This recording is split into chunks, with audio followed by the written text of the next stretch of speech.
সাধারণতন্ত্র দিবসের আগেই এবার নদিয়ার কৃষ্ণগঞ্জে বড়সড় সাফল্য বিএসএফ এর। মাটি খুঁড়ে প্রায় 4টি বাংকার উদ্ধার করা হয়েছে, যেখান থেকে প্রায় কোটিরও বেশি মাদক বাজেয়াপ্ত করা হয়েছে। সাধারণতন্ত্র দিবসের আগে একটা বড় সাফল্য, এমনটাই বিবৃতি দিয়ে জানিয়ে দিয়েছে বিএসএফ। নদিয়ার ভারত বাংলাদেশ সীমান্তবর্তী এলাকার যে কৃষ্ণগঞ্জ, এই কৃষ্ণগঞ্জ থানা এলাকা থেকে উদ্ধার হলো 4টি বাংকার। আজ সকাল থেকে জেসিবি লাগিয়ে এই বাংকারগুলিকে তোলার চেষ্টা করা হয়। প্রথমে 3টি বাংকারের খোঁজ পেলেও আজ সকালে নতুন করে আরও একটি বাংকারের হদিশ পেল এই 32 নম্বর ব্যাটালিয়নের সেনা জওয়ানরা।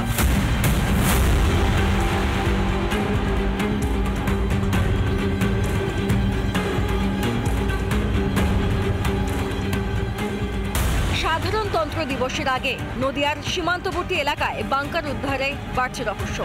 কৃষ্ণগঞ্জে মাটির নিচে একাধিক বাংকার থেকে উদ্ধার হয়েছে 1,40,00,000 টাকার নিষিদ্ধ ফেন্সিডিল। গোলা বারুদ থাকার আশঙ্কায় খোঁড়াখুঁড়ি শুরু করে বিএসএফ। শনিবার সকাল থেকে এ নিয়ে শোরগোল ছড়িয়েছে নদিয়ার কৃষ্ণগঞ্জের মাঝদিয়া কলেজের কাছে। এগুলো আমাদের প্রশাসনের লোকজন কেন টের পায়নি সেটা আমি বুঝতে পারছি না।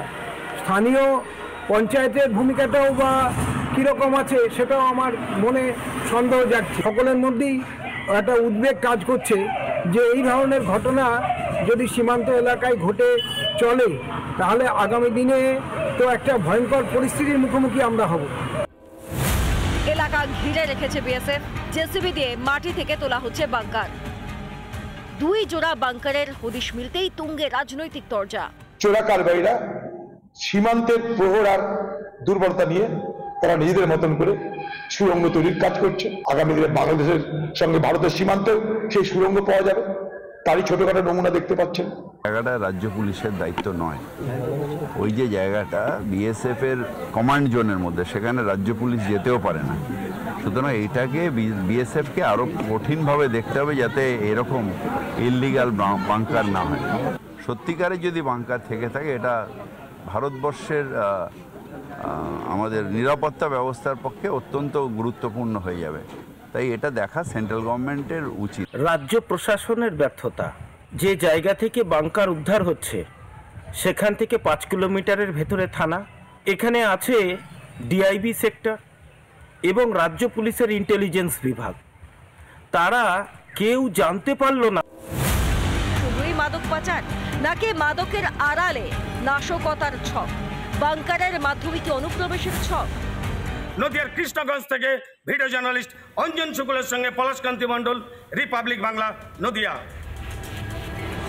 ফের বাংলাদেশি গ্রেফতার। এবার রানীনগর এলাকা থেকে গ্রেফতার করা হয়েছে বাংলাদেশিকে। ধৃত ওই যুবক বাংলাদেশের রাজশাহীর বাসিন্দা। শুধু তাই নয়, 7 বছর আগে এখানে এসে সে একজন মেয়েকে বিয়ে করেছিল। ভারতীয় মেয়েকে বিয়ে করে তাদের 2 ছেলে মেয়েও রয়েছে। ধৃতের নাম মেহের আলী, তার বাড়ি বাংলাদেশের রাজশাহী জেলাতে। সূত্রের খবর, 7 বছর আগে এখানে এসে সে সংসার করেছে, ভারতীয় একজন মেয়েকে বিয়ে করেছে, তাদের 2 ছেলে মেয়ে রয়েছে।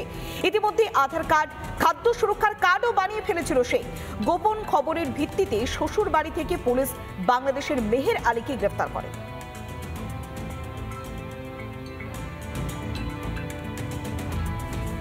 নানা ধরনের কন্টেন্ট দেখার জন্য লাইক করুন, শেয়ার করুন আমাদের ফেসবুক পেজ, সাবস্ক্রাইব করুন আমাদের ইউটিউব চ্যানেল। পাশাপাশি অন্যান্য ব্রেকিং নিউজের জন্য অবশ্যই চোখ রাখুন রিপাবলিক বাংলায়।